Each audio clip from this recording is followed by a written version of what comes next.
వస్తున్నది, కిందకు వస్తున్నది. గత 3 days నుంచి ఇదే జరుగుతూ వస్తున్నది.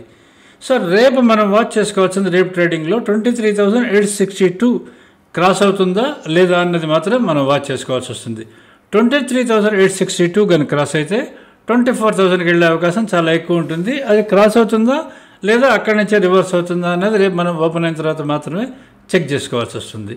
సో మొన్న ఏం జరిగిందని చెప్పంటే మీకు నిన్న మంగళవారం రోజు ఏం జరిగిందంటే 23,769 దగ్గర మనకి నిఫ్టీ ఓపెన్ అయ్యి అక్కడి నుంచి 100 పాయింట్స్ పెరిగి కరెక్ట్గా మన 23,862 ఏదైతే ఉందో ఆ లెవెల్ అది టచ్ అయ్యి 23,867 హై, అక్కడి నుంచి రివర్స్ వచ్చి కింద లో సైడ్ మీకు 23,685 వరకు లోకి వెళ్ళి క్లోజ్ అయింది. మీకు 23,727 దగ్గర క్లోజ్ అయింది.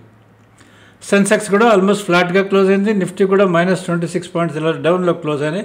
బ్యాంక్ నిఫ్టీ కూడా నెగిటివ్లోనే క్లోజ్ అయింది మన జరిగింది. సో రేపు మీరు వాచ్ చేయాల్సిన లెవెల్ ఏదైనా ఉంది అని చెప్పంటే దాంట్లో మీరు వాచ్ చేయాల్సింది మీరు ఫస్ట్ 23,862 ఈ లెవెల్ అయితే ఉందో అది క్రాస్ అవుతుందా లేదా అని మాత్రమే మీరు చెక్ చేసుకోవాల్సి వస్తుంది.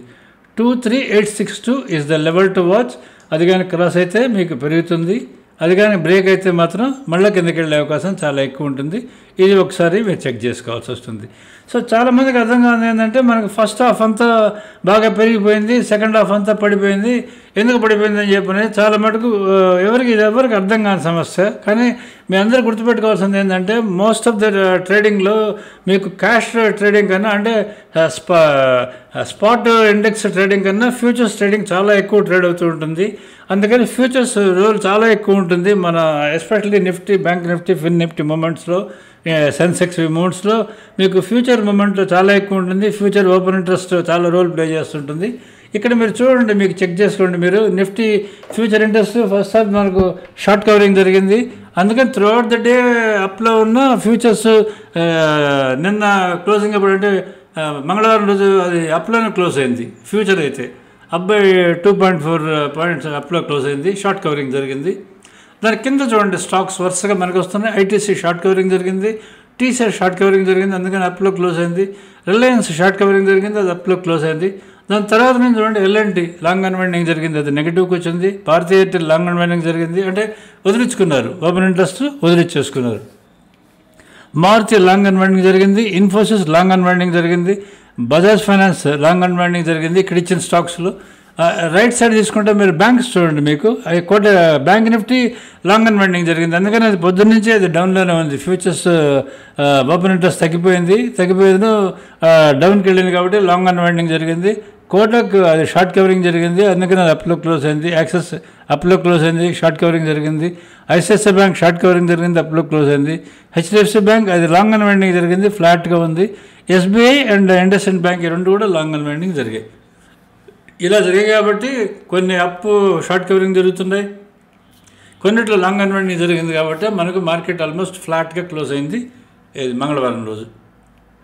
సో రేపు మనం మార్కెట్ ఓపెన్ అయిన తర్వాత ఇది షార్ట్ కవరింగ్ కంటిన్యూ అవుతుందా, రేపు ఎల్లుండి షార్ట్ కవరింగ్ కంటిన్యూ అవుతుందా, లేదంటే లాంగ్ అన్వైండింగ్ జరిగేది ఇంకా ఫర్దర్ కిందకి వెళ్తుందా ఒకటిసారి చెక్ చేసుకోవాల్సి వస్తుంది. ఎందుకంటే మనకి రేపు మంత్లీ ఎక్స్పైరీలో ఓపెన్ ఇంట్రెస్ట్ ఇక్కడ మీకు పైన కనిపిస్తున్నది కదా, last column is open interest. దాంట్లో చాలా ఓపెన్ ఇంట్రెస్ట్ ఉంది.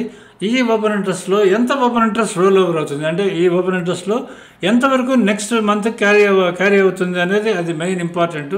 అలా క్యారీ కాకుండా దీంట్లో లాంగ్ అన్వైండింగ్ జరిగిందని చెప్పంటే కిందకి వెళ్తుంది. లేదా దీంట్లో షార్ట్స్ ఎక్కువ ఉండి ఇవి ఓపెన్ ఇంట్రెస్ట్ ఏదైతే ఉందో దీంట్లో కానీ షార్ట్ సెల్లింగ్ కానీ ఎక్కువ ఉండి అది కానీ కవరింగ్ కానీ జరిగితే రేపు పెరిగే అవకాశం కూడా చాలా ఎక్కువ ఉంటుంది. అందుకని షార్ట్ కవరింగ్, లాంగ్ అన్వైండింగ్ అనేది వెరీ ఇంపార్టెంట్. దాని కీ రోల్ ప్లే చేస్తుంది రేపు మూమెంట్ని బట్టి. సో రేపు మీరు టోటల్ మార్కెట్ ఓపెన్ అయిన తర్వాత ఏ ఓపెన్ కన్నా పైన కానీ ఉంటే 862కి వెళ్తుంది. ఎక్కడ ఓపెన్ అవుతుందో చెక్ చేసుకోండి. ఓపెన్ కానీ బ్రేక్ అవుతూ ఉంటే కింద 600 లెవెల్ ఉంది, ఆ లెవెల్కి వచ్చే అవకాశం చాలా ఎక్కువ ఉంటుంది. ఈ స్పాట్ లెవెల్స్ నేను చెప్పేది మీకు. డేటా ఒకసారి చెక్ చేసుకుందాం. ఎఫ్ఐఆర్ డేటా నిన్న సెల్లర్స్ ఉన్నారు, మంగళవారం రోజు సెల్లర్స్ ఉన్నారు. 2,816 crores సెల్లింగ్ ఉన్నింది, అంటే బై వాల్యూ తక్కువ, సెల్ వాల్యూ ఎక్కువ ఉంది. నెట్ వచ్చి -2819 crores సెల్లింగ్. డిఏఎస్ బైలో ఉన్నారు, 2,229 crores బైలో ఉన్నారు. నెట్ 592 crores నెట్ సెల్లింగ్ జరిగింది ఇండెక్స్ మన ఎక్స్చేంజ్లో. So total is FI selling 592 కోట్లు, డిఐఎస్ కన్నా ఎక్కువ ఉంది. తర్వాత నిఫ్టీ చెక్ చేసుకుందాం మనం ఒకసారి. నిఫ్టీ ఎలా ఉంటుంది ఏంటి అనేది చెక్ చేసుకుందాం. ఇది చూడండి నిఫ్టీ ఎలా, ఈ చార్ట్ ఇది మీకు ఈ టైప్ ఆఫ్ చార్ట్స్ ఉంటే చాలా ఈజీగా ఉంటుంది. నిఫ్టీ ఓపెన్ అయింది 23,769 దగ్గర ఓపెన్ అయింది. అక్కడనే చూడండి ఫస్ట్ డౌన్కి వెళ్ళింది 26,723కి వెళ్ళింది. ఇమీడియట్లీ ఇది మళ్ళీ ఓపెన్ దగ్గరికి వచ్చింది, 10:50 కల్లా ఓపెన్ దగ్గరికి వచ్చింది, 9:50 కల్లా ఓపెన్ దగ్గరికి వచ్చింది. అక్కడ 10:09 కల్లా హై 1కి వెళ్ళింది. అక్కడి నుంచి 874కి వెళ్ళాలి, అది 23,865 ఇస్ ద హై. అది 874 వరకు వెళ్ళాలి, అక్కడి వరకు వెళ్ళలేదు. అక్కడి నుంచి రివర్స్ వచ్చింది, రివర్స్ వచ్చి అది 12:10 ఫస్ట్ హై బ్రేక్ అయింది. అక్కడి నుంచి మళ్ళీ కింద ఓపెన్ దగ్గరికి వచ్చింది, ఓపెన్ నుంచి మళ్ళీ ఫస్ట్ హైకి వచ్చింది. Then again from first high to open break అయ్యి లో 1కి వచ్చింది. అక్కడ ఆల్మోస్ట్ అక్కడే క్లోజ్ అయింది. ఇది ఈ ఇండెక్స్ మూమెంట్. ఎందుకంటే ఎప్పుడైతే 12:31 తర్వాత మన 12:54 సెల్ వచ్చింది కదా, అక్కడ నుంచి మీకు ఆల్మోస్ట్ లాంగ్ అన్వైండింగ్ జరగడం మొదలుపెట్టింది. లాంగ్ అన్వైండింగ్ జరిగింది కాబట్టి మీకు కిందకి రావడం మొదలుపెట్టింది. ఇది Nifty chart. Same is the case with bank Nifty కూడా మీరు చెక్ చేసుకుంటే బ్యాంక్ నిఫ్టీలో జరిగింది చూడండి. మీకు మార్నింగ్ ఓపెన్ అయింది, ఓపెన్ అయిన తర్వాత లో 1 టచ్ అయింది. లో 1 టచ్ అయిన తర్వాత నుంచి అసలు ఓపెన్ కూడా టచ్ కాలేదు చూడండి, ఓపెన్ వరకు కూడా వెళ్ళలేకపోయింది. ఎందుకంటే through out the day bank నిఫ్టీలో లాంగ్ అన్వైండింగ్ జరుగుతూ వస్తున్నది. అందుకోసమని అది కిందనే ఉన్నది సెల్లింగ్ జరుగుతూ. అంటే లాంగ్ అన్వైండింగ్ అంటే బయ్యింగ్ ఎవరైతే ఫ్యూచర్స్ కాంట్రాక్ట్స్ ఉన్నాయో వాళ్ళు సెల్ చేస్తూ వదిలిచ్చేసుకుంటూ వస్తున్నారు కాబట్టి అది through out the day almost down by 100 points ఆ రేంజ్లోనే ఉన్నది. అందుకని మీకు మోస్ట్ ఆఫ్ ద డే ఫ్లాట్గా ఉన్నది ఇది bank Nifty. From morning to almost end of the day వరకు చూడండి లో 1 దగ్గరే క్లోజ్ ఉన్నది, లో 1 దగ్గరే తిరుగుతూ వస్తున్నది. అందుకని మీకు బ్యాంక్ నిఫ్టీలో పెద్ద కదలికలు లేవు. బ్యాంక్ నిఫ్టీ ఆప్షన్స్ చేసిన వాళ్ళకి మార్నింగ్ పోగా హాఫ్ అన్ అవర్ 9:15 to 9:45 వరకే కొంచెం మనీ వచ్చి ఉంటుంది పుట్లో. తర్వాత పెద్దగా అమౌంట్ వచ్చే అవకాశం చాలా తక్కువ ఉంటుంది, నెగ్లిజిబుల్ వచ్చి ఉంటుంది. ఒకళ్ళు చిన్న కాల్లో నెగ్లిజిబుల్ వచ్చి ఉంటుంది. బట్ ఆప్షన్ సెల్లర్స్కి మాత్రం నిన్న బాగానే వచ్చి ఉంటుంది, డబుల్ఎస్ చేసిన వాళ్ళకి బాగానే వచ్చి ఉంటుందని నేను అనుకుంటున్నాను. ఇది మన దీనికి సంబంధించింది, మన బ్యాంక్ నిఫ్టీ చార్ట్ సంబంధించింది. తర్వాత మన స్టాక్స్ ఆల్రెడీ నేను మీకు ఆల్రెడీ చెప్పినా కదా, ఫ్యూచర్స్లోనే ఎక్స్ప్లెయిన్ చేశాను కాబట్టి అది మళ్ళీ రిపీట్ చేయడం అవుతుంది, అది వేస్ట్ అవుతుంది. ఇవి సేమ్ చార్ట్స్ సేమ్ స్టాక్స్ మీరు చెక్ చేసుకోండి.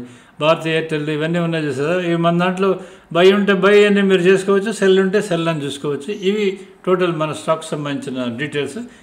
ఇవి క్యాష్ స్టాక్స్ ఇవన్నీ. తర్వాత ఇంకా లాస్ట్ మన లైవ్ బైసర్ సిగ్నల్స్ ఏవైతే ఉన్నాయో అవి చెక్ చేసుకోండి. ఆ లైవ్ బైసర్ సిగ్నల్స్లో మీరు కానీ చూస్తే మన నిఫ్టీ కానీ స్పాట్ నిఫ్టీ బై ఉంటే ఇవి మీకు బై కాల్స్ పైన బై ఉంటాయి, అది మీరు బ్లైండ్గా బై కూడా చేసుకోవచ్చు.